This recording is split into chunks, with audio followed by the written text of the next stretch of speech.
stat of the night, the Rams continue a trend as favorites flip-flop. Each of the last 4 times the favorite to win the Super Bowl has played, they lost. The Chiefs twice, the Eagles last week, and now the Rams as they fall to Bryce Young and the Panthers. So Tim back with us, and we've been raving about Stafford and the Rams for weeks. Inclement weather, yes. One tip ball, yes. What do you take away from this particular 60 minutes as it relates to the LA side? I'll get to Carolina next. I think for the LA side, look, go on the road, playing you do get some bad weather. I do think that had a factor in the game. You know, it's an awkward tipped ball where it goes off a helmet. It's not even a batted ball. That stuff, you know, we look at Stafford's numbers and they're crazy. You think like, well, surely there's going to be one of your receivers drops the ball, gets tipped up in the air. There's just some bad luck. Then he leaves one inside. Then he has a sack fumble. So this is a guy that we've been saying, like, as amazing as he is, you know, Hall of Fame quarterback, he's never played better than this. And then he has a game. He has a clunker. It happens. Like, those things happen.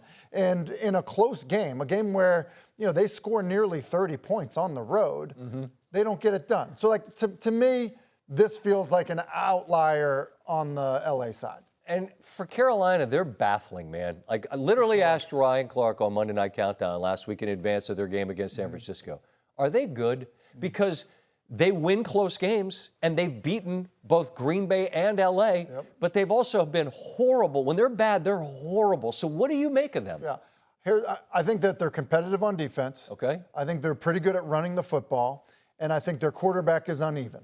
And I think when the quarterback plays well, they are really tough to beat. Here's a good example of them. Like in crunch time, and you had some of this in the highlight. You know, in crunch time, when they use him, you know, certain ways, he's really good. Move the pocket stuff. He's excellent at this. Moving either way. Fast flow defense. Jared Verse, you know, kind of bites on the fake. And then when he gets out in space, he's not afraid to run, does a good job of this stuff. That's playing to his strength. 4th and 2, you had this in the highlight. They do a good job here. They're trying to work a high-low, and he's starting to his left. But because he gets good pass protection in a clean pocket, he's able to get all the way back to number 3 and makes a really accurate throw on 4th down. On 4th down. And then this is the seal it play on 3rd and 5. Again, look at the pocket. Look at the kind of the confidence he has when things in front of him are really clear. He's good when it's clear in front of him. He is. It's just when things are not that clean and he's kind of playing with people in his face. Backing up, yeah. It's harder for him. And that's an L.A. Rams pass rush that's been terrifying people. Correct. And it's a huge win for them. They're right there squarely in the mix. It's wild. They're very up and down, but today's is as high a note as they've hit. Listen, this is pick a Super Bowl team. And I say that respectfully, and then go look at that season. I mean, look at it honestly. And I can go back through, you know, the 6 or 7 playoff teams or real good teams. You begin to build some momentum. Yeah, there's some things you want to clean up, but just take a peek at any one of them. You know, and every once in a while you get one of those teams that just rolls right through it all. But this is a tough league. And whether it's Chicago in the NFC or Denver in the AFC, so often we find ourselves dissecting how. Doesn't matter how, does it? It matters that they got 10 wins. Are you going to show us that last play? 2-point play, we'll look at it, yeah. Oh, because Washington has it, but then they don't get it. What happens? Well, so Washington does have it, but Denver also makes a play. And so what's interesting is they start the play. Here's the back in the backfield. He started off here. Hufanga was out here with him. So he motions back inside. He goes to follow him. That's an indicator right now it's man coverage. And that is exactly what Washington wanted, because if you look out here, you have man coverage across the board. It's man coverage right here. And so what they're going to end up doing is they're basically going to run all this traffic with these 3 receivers, because remember, Hufanga, who's covering the back, he's out there. Got to get through the wash. So you got to get through the wash is exactly right. Now, what Denver does that ends up being great for them in terms of what happens is they're bringing pressure. Here comes Singleton in here, and they got edge pressure. So as we play this forward, you're going to see what happens. Because they bring this pressure, the left tackle has to squeeze down, because you're always going to protect your quarterback inside out, which is going to leave you a free runner. So here's your free runner.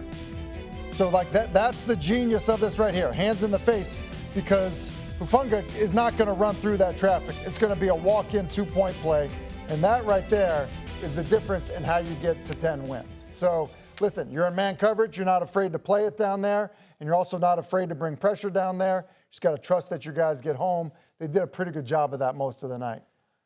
And I say it so often, I get sick of hearing me say it, but you got to win the coin flip games in this league. And this literally, as you just diagrammed, comes down to the difference between winning and losing was one play. And Denver bringing, arguably, Surtain was the defensive player of the year, but Benito is as valuable a player as they've got on that side of the ball. That's why they win the football game. It is. And it's also, you get the opportunity to play a team that has the opportunity to tie the game with time left, and they say, no, They're you know 3-8. Exactly. But what happens if it's a team that's, in a different fight in terms of in the playoffs? Like, are they as aggressive in that spot? Like, do you do that? I'm not sure you do. Ties are pretty valuable. Just ask Green Bay, right? I mean, if you end up in a tiebreaker scenario, that tie can be a huge differentiator. But just in terms of what has most impressed you, body of work on who this 10-2 Denver team is, I feel like we do dissect and nitpick because I think there are things to nitpick about them. But at some point, you're 10-2.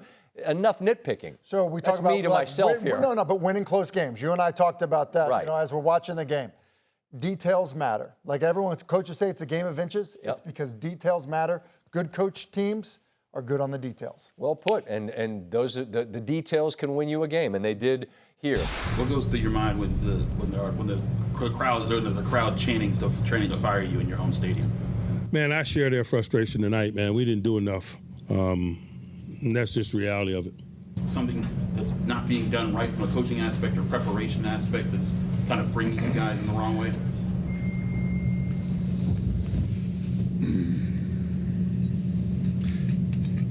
I know what you're trying to ask, and I'm not going to go down that road at all.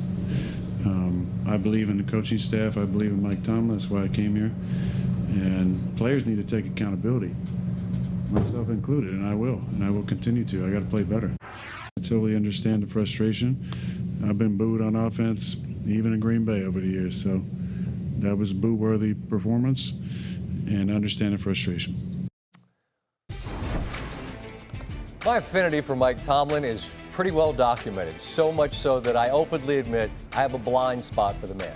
But I'm not deaf, and the volume of the unrest in Pittsburgh is growing. They have never been bad on his watch, and they aren't now. But they haven't been great in a long time either. And with a quarterback almost certainly on a one-year rental, I wonder how critical the remaining games are for the longest tenured head coach in the NFL. Fittingly, Baltimore is up next, and Baltimore closes the regular season. Seems almost certain only one team from the North is going to get a playoff spot. And even if the Steelers got in, with 6 consecutive playoff losses and fan dissatisfaction this vocal, how much longer is my favorite voice in the sport the voice for that team? Outstanding job, man. Outstanding job. At the end of the day, man, we talked about coming here and taking what we wanted. It took every second on the clock to finish this thing, but that's what it's about. Coming in and winning a divisional game versus a tough opponent, and we got to see these guys again. Great job right there getting the first one. Now on to the next one. Most important thing, what we come here for, is the dub. One time, Texas! Knows this division well. We're going to eliminate the Titans from conversation because I think they've done that on their own. This Texans team probably has the best singular unit of any of these, that defense, as they go in and they take down a Colts team. As you sort of forecast what you see for them the rest of the way, just Houston, what do they have to do to continue to ascend?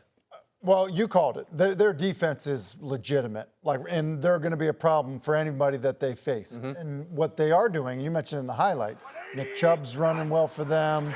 Marks is running well for them. I think what it comes down to for them is how does C.J. Stroud play? C.J. Stroud talked about how watching Davis Mills how he played, that helped him. Maybe you don't have to be so aggressive with the football. And I think here's a good example of it.